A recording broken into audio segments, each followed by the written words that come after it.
শাসকের, তাহলে আপনারা মানুষের ভোটটা পাবেন কি করে? আপনারা তো বলেন যে মানুষের সেবা করব, আপনারা তো বলেন তো মানুষের জন্য দুয়ারে সরকার গড়ে দিয়েছি, আপনারা তো বলেন যে মানুষের পাশে সবসময় আমরা থাকি, কিন্তু কেন সেদিন মেরেছিলে, কেন কানে থাপ্পড়ে মেরেছিলে? তুমি এটা বুঝিয়ে দিয়েছ আমরা যা চাই আমরা ফ্যাসিস্টের মতো আচরণ করব, তোমাকে মানতে হবে। তাহলে আমাকে ফিরে যেতে হবে 1947 সালের আগের কথায়, যেখানে ব্রিটিশরা, যেখানে আমাদের দেশকে যারা শাসন করত তারা ছিল রাজার ভূমিকা পালন করেছে, আর আমাদের ভারতীয়দেরকে প্রজার ভূমিকা রাখতে তারা সচেষ্ট হয়েছে। তুমি তো সেটাই করেছ। তোমার তো ভাবা উচিত ছিল। ওরা করছে আমাদের কয়েকটা মানুষ, আমরা তো আমাদের আদর্শের কথা তুলে ধরছি, আমরা তো কোনো অপরাধ করিনি, আপনি আমাকে মারতেই পারেন। How is possible? এটা কিভাবে সম্ভব? যদি এমনটা হতো 1998 সালে, যদি বাংলার অগ্নিকন্যা যাকে আপনারা চেনেন মমতা বন্দ্যোপাধ্যায়, যদি তার সভা সমিতি করতে না দেওয়া হতো, তাহলে বলুন তৎকালীন সময় যারা শাসকে ছিল তারা যদি বলতো না করতে দেব না, তাহলে কি আজ আপনারা শাসকে থাকতে পারতেন?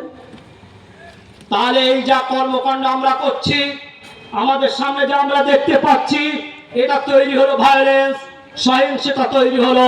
এই সহিংসতা শেষটা কোথায় আপনারা আমাকে জানাবেন? ভায়োলেন্স আমরা তৈরি করিনি, সহিংসতা আমরা তৈরি করিনি। এই ছেলেকে, এই যুবককে, এই তরুণকে সেদিন বলা হয়েছিল বিজেপি, এরা বিজেপি করে। হ্যাঁ, আমি অবাক ভাই, সে দীর্ঘদিন ধরে ইন্ডিয়ান সেকুলার ফ্রন্ট পার্টিটা করছে, আপনার মতের পক্ষে যায়নি বলে আপনি বলে দিলেন বিজেপির দ্বারা ও বিজেপি করত। কেন ভাই? এ কেমন গণতন্ত্র তোমরা মুখে বলে আওড়াও? এ কিসের ছত্র ফাঁকা কলসির মতো? এটা তো বাঞ্ছনীয় ছিল না। আরে গণতন্ত্র আমরা এত বুলি আউড়িয়েছি, স্কুল কলেজ সর্ব জায়গায় শুধু বুলি আওড়াচ্ছি। গণতন্ত্রকে রক্ষা করতে হবে, গণতন্ত্রকে রক্ষা করতেই হবে। কিন্তু গণতন্ত্র কি?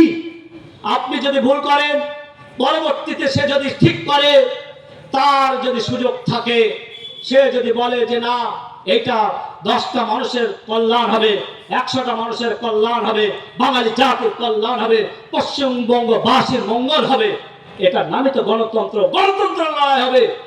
যে গণতন্ত্র, তুমি ভাই এই কাজটা করেছো, তুমি চাকরি দিতে পারছো না, আমি চাকরি দিচ্ছি, এটার নামই তো হবে গণতন্ত্রের লড়াই। গণতন্ত্রের লড়াই ফ্যাসিস্টের মতো নয়। গণতন্ত্রের লড়াই মানে কাউকে মারবো, ধরবো, কাটবো, জঙ্গলে পার করে দেবো, তো এখান থেকে বাড়ি ছাড়া করে দেবো, এটার নাম কখনো গণতন্ত্র বলে না।